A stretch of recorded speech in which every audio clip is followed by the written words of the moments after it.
আসসালামু আলাইকুম, স্বাগতম কেক ক্লাসিকে। কেমন আছেন সবাই? আজকে আমরা বাটাবাটির ঝামেলা ছাড়া খুব মজার একটা রেসিপি দেখব। এটা হচ্ছে চিরার পেয়াজু। বিকালের নাস্তায় বা ইফতারিতে খুব মজার একটা রেসিপি। এজন্য হাফ কাপের মতো চিরা নিয়ে নিয়েছি। এটাকে ধুয়ে নিব, দুইবারের মতো ধুয়ে এটাকে এভাবেই রেখে দিতে হবে 5 মিনিটের মতো।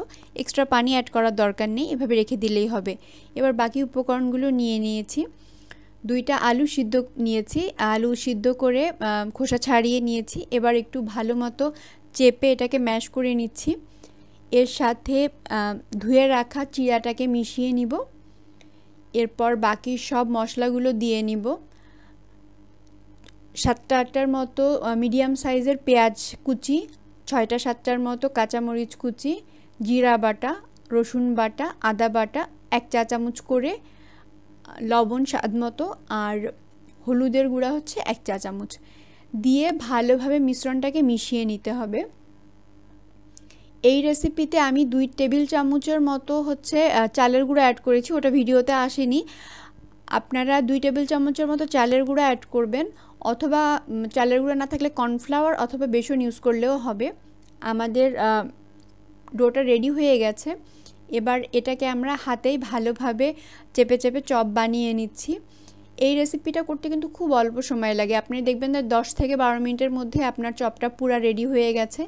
বিকালের নাস্তার জন্য খুব চটজলদি একটা আইটেম, এবং খেতেও কিন্তু দারুণ মজা। বাহিরে ক্রিস্পি আর ভিতরে সফট ইয়াম্মি একটা ভাব আছে। আমাদের চপগুলো তৈরি হয়ে গেছে। এবার একটা প্যানে তেল নিয়ে নিয়েছি ভাজার জন্য। এবার চপগুলোকে দিয়ে দিচ্ছি। এভাবে দিয়ে ভাজতে হবে 4 মিনিটের মতো, যতক্ষণ পর্যন্ত দেখবেন যে একটা ভাজি ভাব চলে আসছে ততক্ষণ পর্যন্ত ভেজে নিতে হবে। এক্ষেত্রে চুলার জালটা মিডিয়াম আঁচে থাকবে, এবং চেষ্টা করবেন আপনারা সবসময় মোটা কোনো পাত্র বা মোটা কোনো কড়াইতে হচ্ছে ভাজতে, ওটাতে কিন্তু ভাজিটা অনেক বেশি ভালো হয়।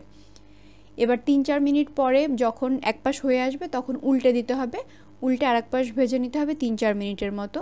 এবার তেল থেকে আমরা তুলে নিচ্ছি। আমি যে পরিমাণ মিশ্রণ করেছিলাম ওটাতে আমি 2 ব্যাচেই চিরার পেঁয়াজগুলোকে ভেজে নিয়েছি। আমাদের পেঁয়াজগুলো রেডি হয়ে গেছে, এখন পরিবেশনের পালা। আপনারা নিশ্চয়ই দেখেই বুঝতে পারছেন কি মজার একটা রেসিপি।